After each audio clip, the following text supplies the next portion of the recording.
open our Bibles this morning to the book of John, chapter 4. John chapter 4.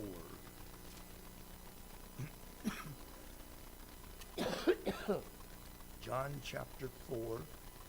Begin reading with verse 25.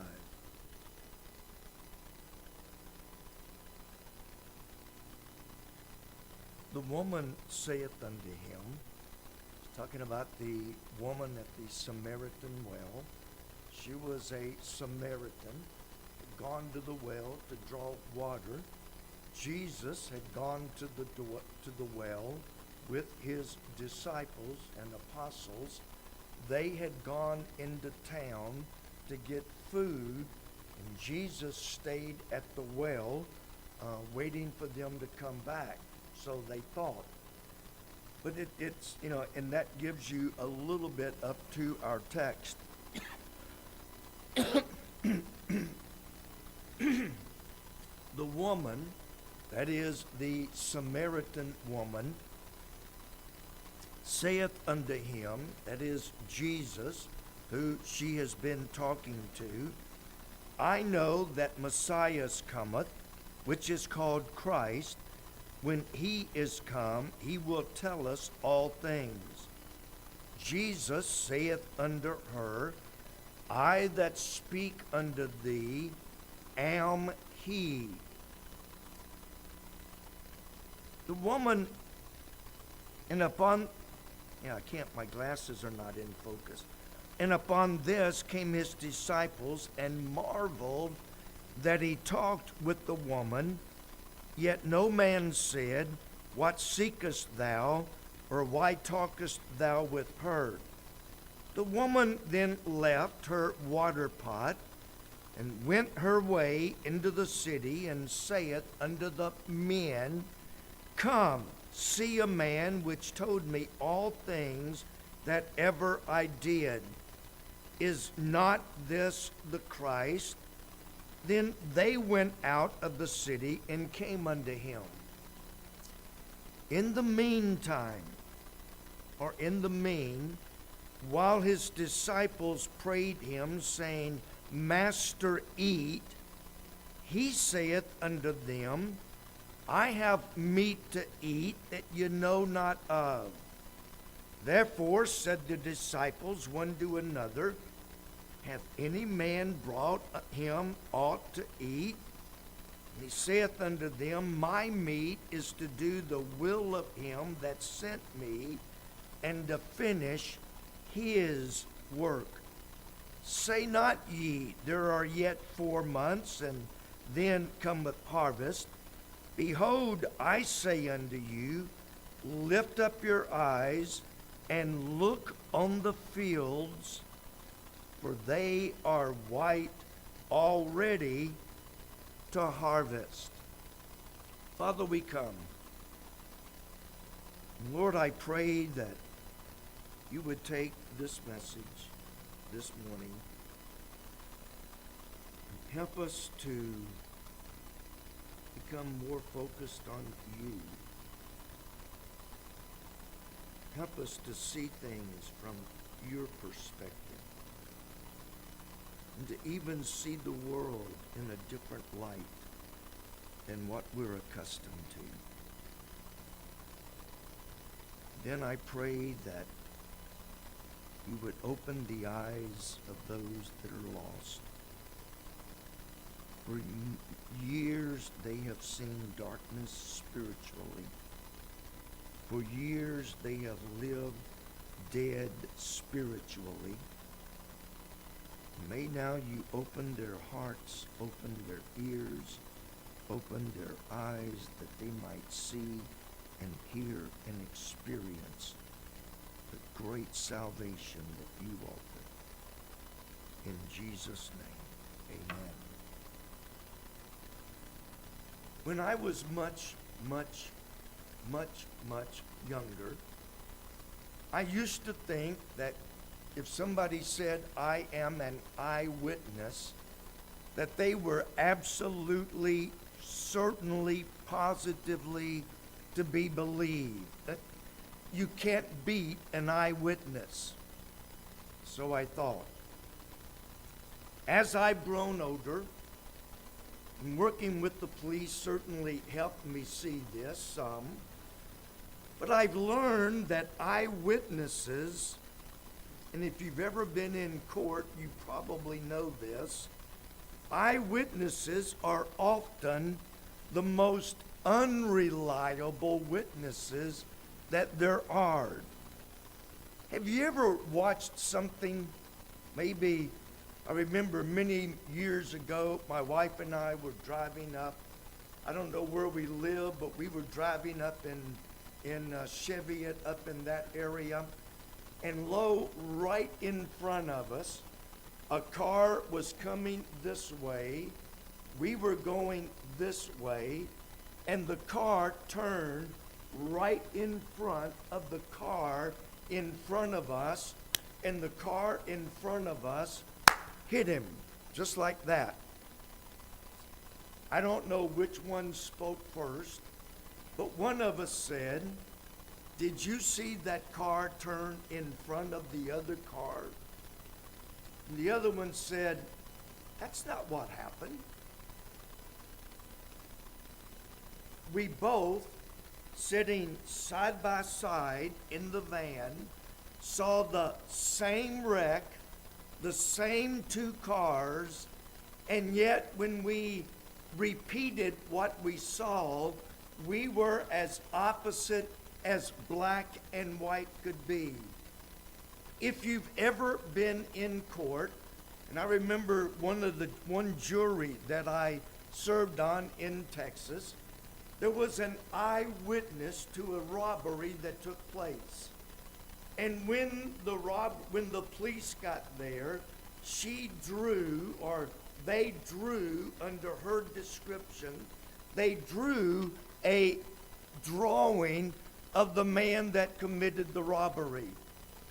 We go to court, and the prosecutor shows he is guilty beyond any doubt. The defense comes up and holds up the picture and pointed to us and said, "I want you all to look at this picture. This is the picture they drew from her testimony immediately after the robbery." Well, we go back to the jewelry room, and it was 11-1. I mean, within 5 minutes, it was 11-1 not to convict. I was the one holdout. I said, "I didn't get a chance to look at the picture. I want to look at the picture up close."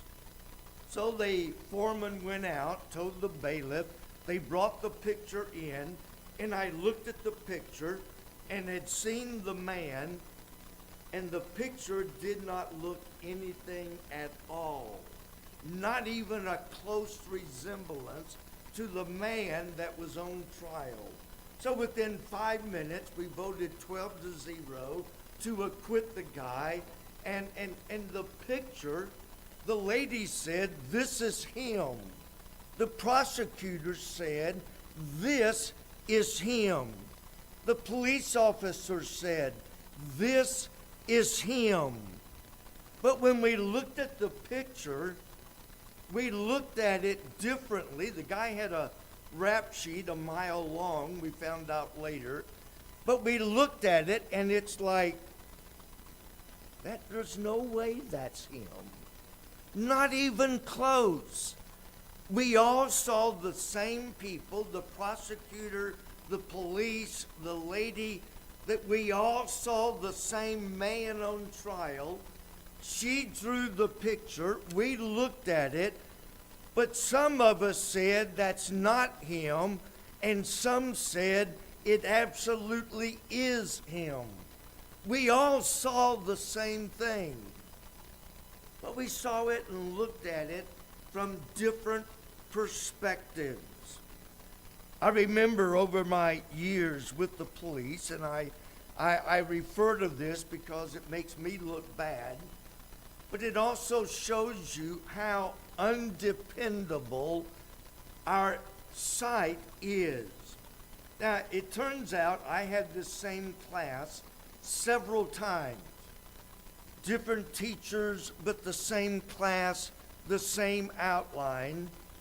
And so after the first time I took this class, we knew, those of us that had had it before, we knew during that class, someone was going to walk into our classroom. Someone was going to walk either up the side or across the front, walk over, pick up something, hold it, walk out, walk back down, walk out the door. We knew that after the first time. We knew what was going to happen. So about my third or fourth time, I'm thinking, okay, I'm going to be ready this time. Guy, I don't remember, guy or lady, whichever, came in, walked right past us, walked over, picked up something, walked out, and the professor just ignored her. At the end of class, he said, I want each of you to describe that lady and what she took. Now, there was 30 of us maybe in class, and no two of us could agree on what the person looked like. We could not agree on what they were wearing. We could not agree if they had red hair, black hair, blonde hair, or blue hair. We couldn't agree, and yet every one of us sat there, watched the person come in, watched them go over, watched them pick up something, watched them walk out. We were all eyewitnesses, and yet none of us could agree on what the person looked like. I knew it was coming. So did 3 or 4 others. So we were watching, but our eyes betrayed us. He had brown hair. No, he had black hair. She was wearing a red dress. No, she was wearing a green dress. He was 6'2". No, she was 5'8". We were all eyewitnesses, and not one of us could agree with other eyewitnesses. I find that to be true in the spiritual realm. How we look at things in the spiritual realm, it often depends on our current state of mind. It often depends on our physical health. It often depends on our spiritual condition. And Brother Meyer, Friday night at the revival down in Bethel, preached a tremendous message on similar. In fact, he made a simple one sentence that I thought, oh, I like that, and took that one sentence and began building from there into what became this morning's sermon. But he preached on Psalm 73 about the man named Asaph, and I'll come back to him.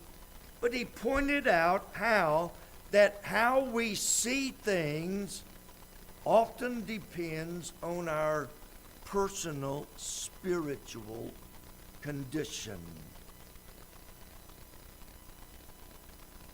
Throughout the Bible, in fact, when I began, when I get a thought nowadays, I get my phone. I don't care if I'm in Kroger's or where I am. When I get a thought, I get my phone. I go to notes. Some of you that have iPhones, I go to notes and I type what I thought, and then the next day I'll add to it, and I'll add to it, and add to it until Saturday night or Monday morning. And then I'll take it and try to put it in an outline form. But I began collecting thoughts throughout yesterday, and I already had an outline, but I completely changed it. I found that even in the Bible, how we look at things, how we see things, how we interpret things is not what is actually there, but it's how we see it. And that will be true for every one of you by the time I finish. So I have 11 examples. 10 plus 1. 11 examples. And I'm going to talk extra fast. Some examples I will mention. Hope you remember the story. Hope you remember the example. I'm going to mention it and go on. Some I will dwell on a little bit longer. But I want to show you in the Bible how that from Genesis all the way through, till the Apostle Paul, how we see things depends more on us than it does anything else. First of all, if you want to turn, I'll give you a nanosecond. In Genesis chapter 13, you recall the story of Abraham and Lot. Lot and Abraham were both very, very rich, and there wasn't enough grass to feed all of the cattle and all of the sheep that Abraham and Lot both had. And so there became hard feelings. There became fighting and bickering between the herdmen of Lot and the herdmen of Abraham. Who's going to get the grass first? Finally, after a while, Abraham calls Lot in and said, this is not working out. They went up on a mountain, and Abram said, tell you what, Lot, you look around. You look around. If you go to the north, I'll go to the south. If you go to the east, I'll go to the west. You pick which direction you want to go, and I'll go in the opposite direction. In Genesis 13, verse 10, it tells us Lot saw the well-watered land. Now, Lot's mentality is money. That's what he's thinking. His mind is focused on money. And so when Abram gives him his choice, he looks and, man, there's a great big high rock mountain. You can't grow sheep there. Over there, well, that's desert land. And but look, well-watered plains, lots of grass. My sheep can get fat. I can sell my sheep. I can make lots of money. Just look at all of that potential wealth there. And so he chose the well-watered plains. That's where his mind was. That's where his heart was. It was focused on money and money and money and grass and water.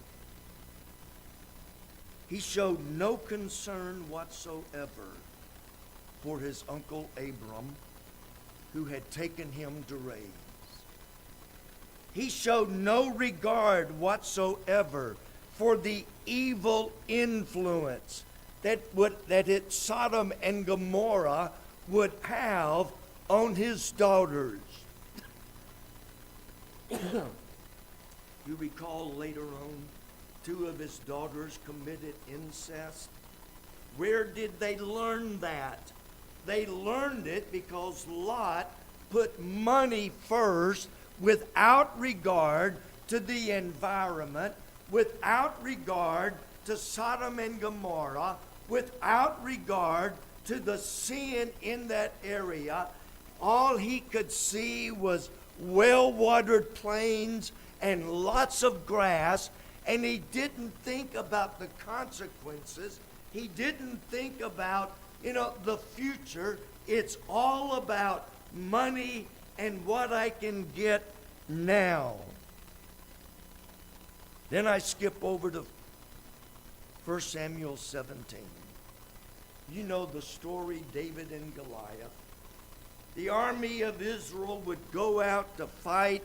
Goliath would walk out, and the army of Israel would retreat. Finally, David comes up and says, I'll go fight. And even the king said, you're just a little runt of a kid. You're just a little runt. How can you fight Goliath? You see, Israel looked at Goliath as a great big giant. He was about 10 feet tall, which would be real close to that seam where the wall meets the ceiling. That's approximately 10 feet. So Goliath was about 10 feet. His spear was bigger than some of us weigh. And so when Israel looked, they saw this great big giant and ran. David saw God and Goliath as a minor hindrance. Someone said Israel saw Goliath as too big to fight, whereas David saw Goliath as too big to miss. I can't possibly miss. And so the difference was not in Goliath. Goliath was still 10 feet tall. He didn't change. The difference was in the way that they looked at Goliath.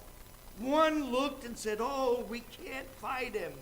The other one looked and said, we can't fight him. But God can. The difference was in perspective. I mentioned Psalm 73 where Asaph, if you read the verses there, Asaph, who was one of the song leaders under David, Asaph looked at the wicked. He looked around, all he could see was wicked. And he noticed the wicked don't seem to have as many problems as we who are saved do. You've ever gone through problems? Sometimes you feel like you're the only one in the whole world that's ever suffered that. Asaph looked at the wicked. They get richer and richer and richer.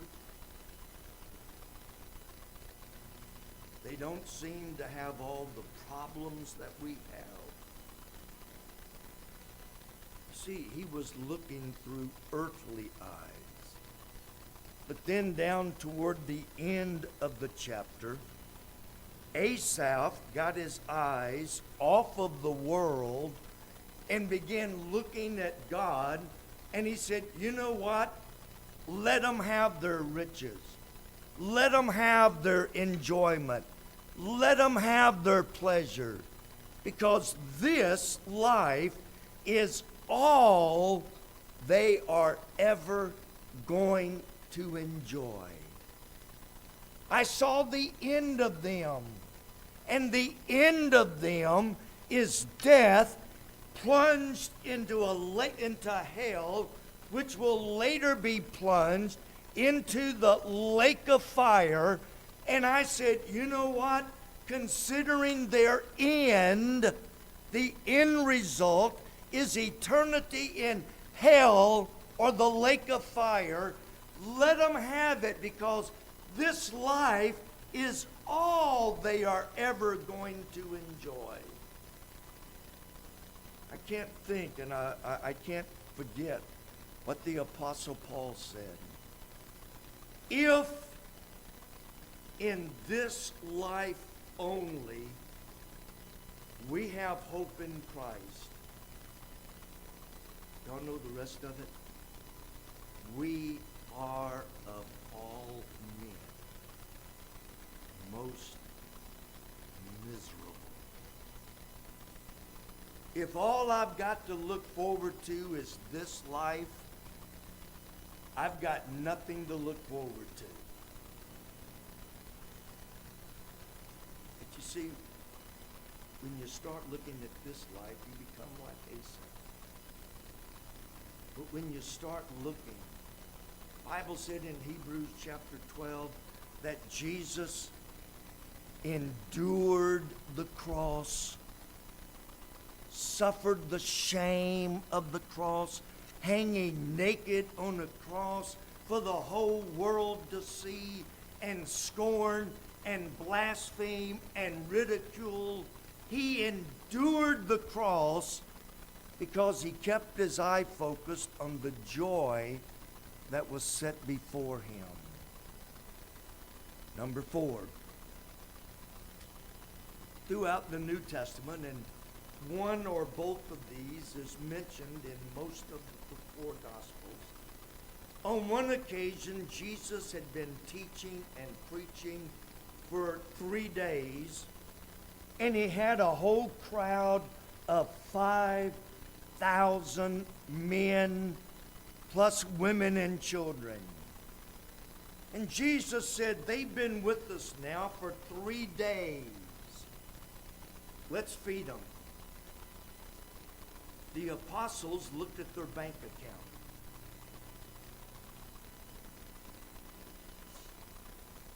The apostles, not just disciples, the apostles said, Lord, there's no way we can feed them. If we took our entire treasury, 200 pence, if we took every dime we have, we cannot feed 10 to 15 to 20,000 people. They had their eye on their bank account. And Jesus said, get your eyes off of the bank account. Put your eyes on God. He said, how much do you have? And they said, we have 5 loaves and 2 fishes. One little boy's lunch. In some cases, one grown man's snack before lunch. We only have enough for one kid's lunch. He said, that's enough.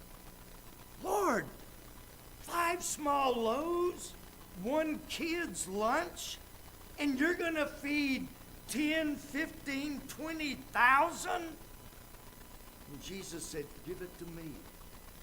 You can't do it. But give it to me. And he prayed, and he blessed it, and he began to break it.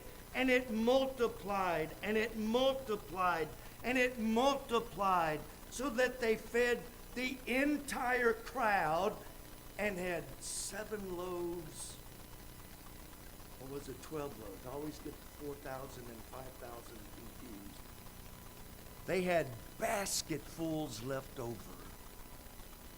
But they had to get their mind off of what we can do. We can't do it. We can't figure it. We don't see any way possible. Jesus had to teach them, look to God, and with God, nothing is impossible. Then we come to our text. I'll give you a little background.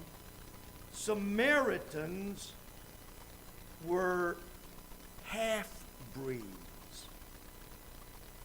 They were half Jew, half Gentile. They were half-breeds.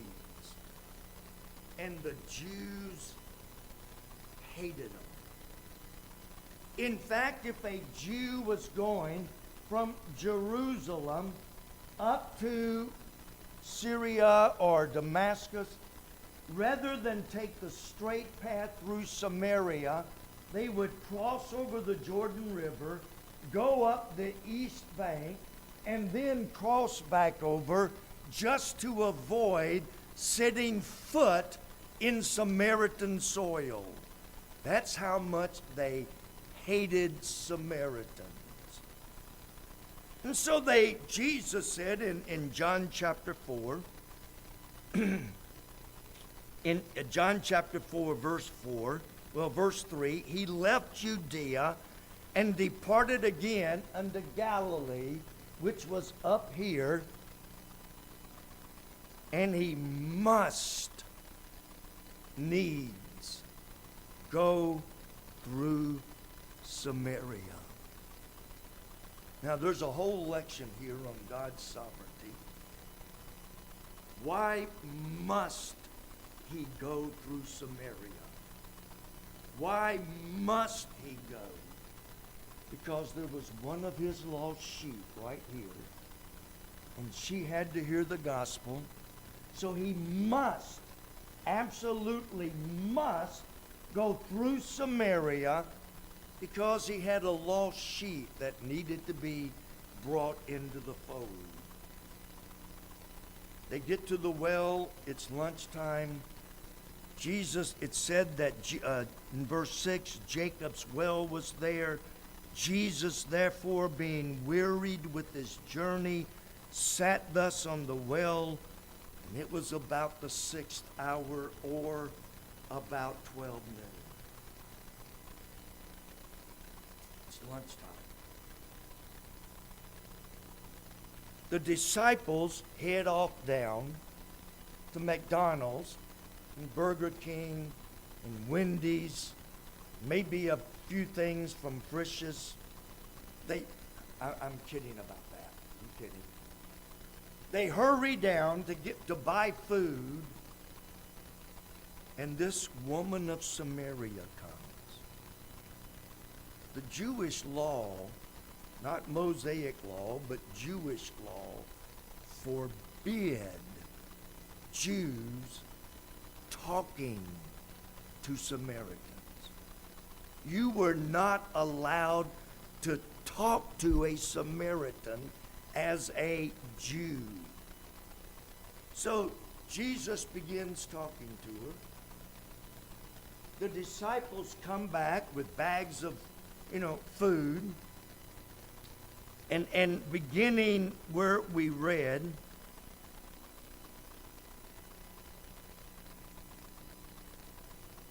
the disciples in verse 33, in verse 31, the disciples don't say anything about the Samaritan woman. Their vision is on eating. They dared not ask why you're talking to a half-breed. They dared not ask what was she doing. Their focus is on eating. And so they said in verse 31, Master, eat. Jesus said, I have meat to eat that you know not of. And all they can think about is, where did he get food out here in the middle of nowhere? See, their vision is focused on food and eating. Jesus' focus was on, I have a lost sheep. And he went so far as to say, you know what? Serving God, witnessing to other people is more satisfying than the best hamburger you can buy. I've got meat to eat that you don't understand, because all you are is focused on getting lunch in time.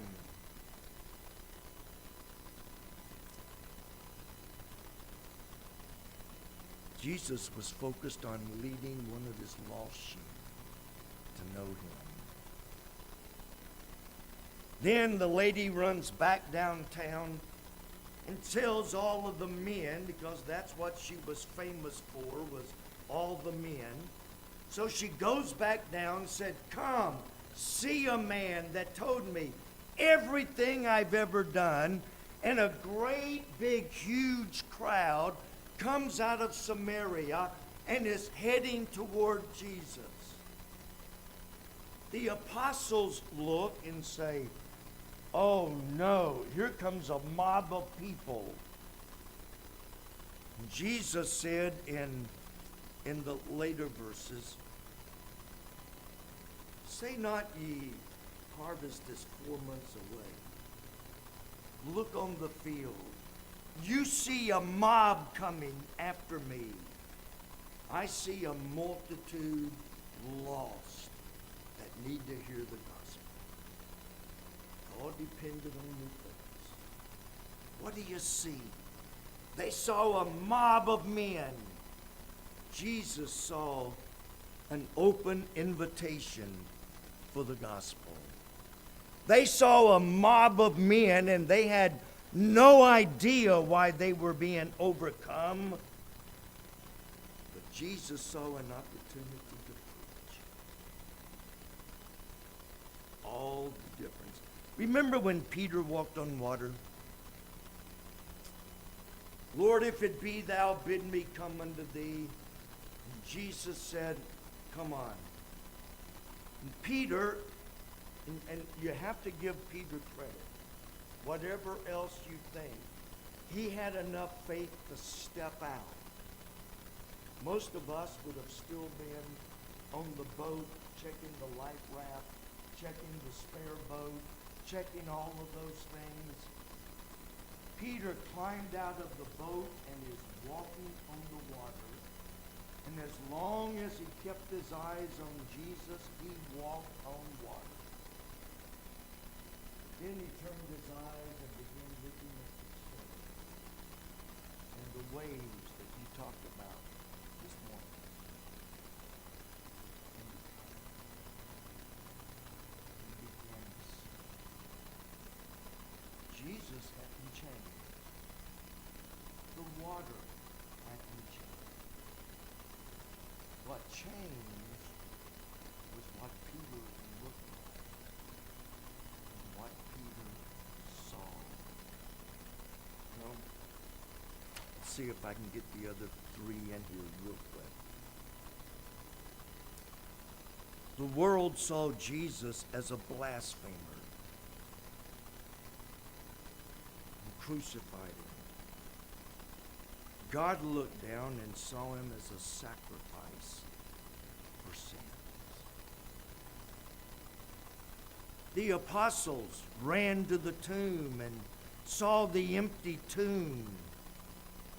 But Mary and Mary and Mary saw Jesus Christ.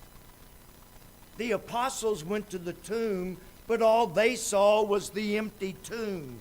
Mary, Mary, and Mary went to the tomb and saw Jesus Christ. Think about it. Let that soak in. The world looked at Stephen and said, "He's an infidel. Stephen is a blasphemer. Stephen needs to die." And so they began stoning Stephen. They saw anger and hate. And as they cast stones, they saw the blood spout out. They saw the blood flow. But Stephen said, I see Jesus standing at the Father's right hand, ready to receive my spirit. What do you see today? Some look at politics and faint. And I'll be honest, politics lately make me sick. Which one are you going to vote for? It's like, well, you're going to vote for Satan or the devil? You know, those are your picks.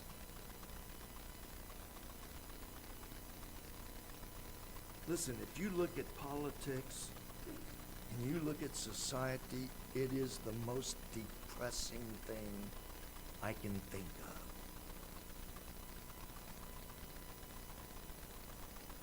if you look at the Bible tells us perilous times shall come. And I think we all could agree they're here. Paul tells us that things shall wax worse and worse. And I think we could all agree things are getting worse, not better. And don't think for 1 second that Trump is the savior of America. He's a sinner just like everybody else. Some people look at nothing but fame and fortune, and their whole life revolves around the next game, the next trophy, the next this, the next that, the next promotion, the next whatever.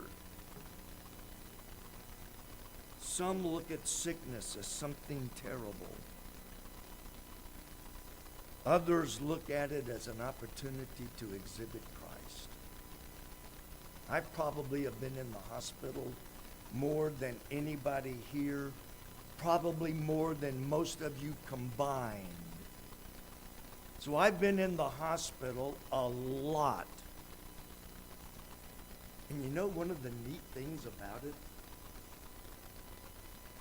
You know one of the nice things about being in the hospital?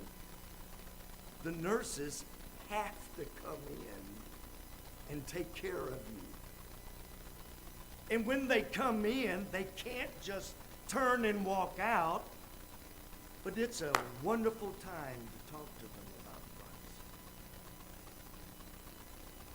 Christ. I don't remember which hospital visit it was, but one of those many times had one lady that took her break to come to my room to talk to me. Not just once, but several times. I got checked on by her more than any other patient on that floor. And I got to witness to her like I very seldom ever get to witness to anybody.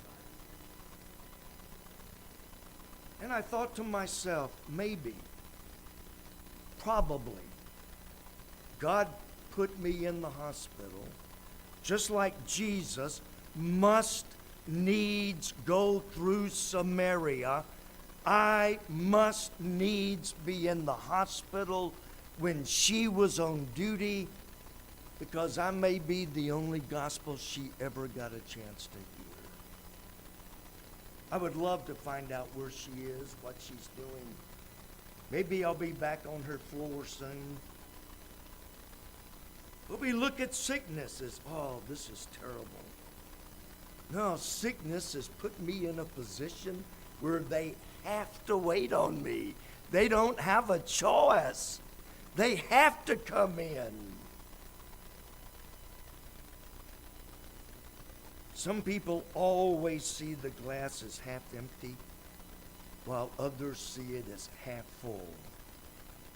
Now, I know I've only got a couple minutes. Yeah, I want everybody to look at this fan up here, right above me. Look at that fan. Which way are the blades turning? How many of you, let me look. How many of you think they're turning clockwise? How many think they're turning counterclockwise? A couple of years ago, and this has been, 2-3 years ago, I got a thing in my email to take a mental test to see mentally how alert you were. You know, and there were like a lot of different questions. One of them was, if from point A to point B is 3 miles, how far is it from point A to point C if C is 90 degrees west of B? You know, stuff like that. And they went on down, which of these is bigger, which of these is, it was a full test. But one of them, and this was internet, so you could actually have the fan turning. Now, I can't see it from here as much. But if you look at it, Raise your hand again, high. How many of you think it's turning counterclockwise? Raise your hand high. Counterclockwise is from 12, 11, 10, 9, 8, backwards. Clockwise would be 1, 2, 3, 4, 5, 6, like a clock. 93% of the people that took that test said it's either one or the other. Some of them said clockwise, some said counterclockwise. But then it asked, how many of you see that fan turning in both directions? You see it in both directions? You and I are in the 7% of people. Only 7 people out of 100 see that fan turning in both directions. If you don't see it, you won't see it. There's nothing you can do. You either see it or you don't. I saw it, and I thought, I must be crazy. That fan can't be turning both directions. But if you look at it from a certain perspective, it's turning both directions. From out there, I can see it as plain as day, turning both directions. Only 7% of us can do that. You must be weird. No, it's just that my eyes and my brain communicate differently. Some of you are going to be staring at that now for the rest of the service. 93% will see it one way or the other. Only 7% of us will see it turning both directions. And in the spiritual life, the world sees everything in one perspective. They see everything as me, me, me. They see everything as self, flesh, lust, enjoyment. But only a small minority of people see life as, yes, we are in this life. We are in this world. But we're not to be part of the world. 93% say I'm wrong and you're wrong. You're the first person that's ever seen it turning both ways, besides me. 93% of the people say I'm wrong. And the majority of the world will tell you you're wrong. But I choose to look at things through the Bible, which gives a whole different perspective. What do you see when you look around?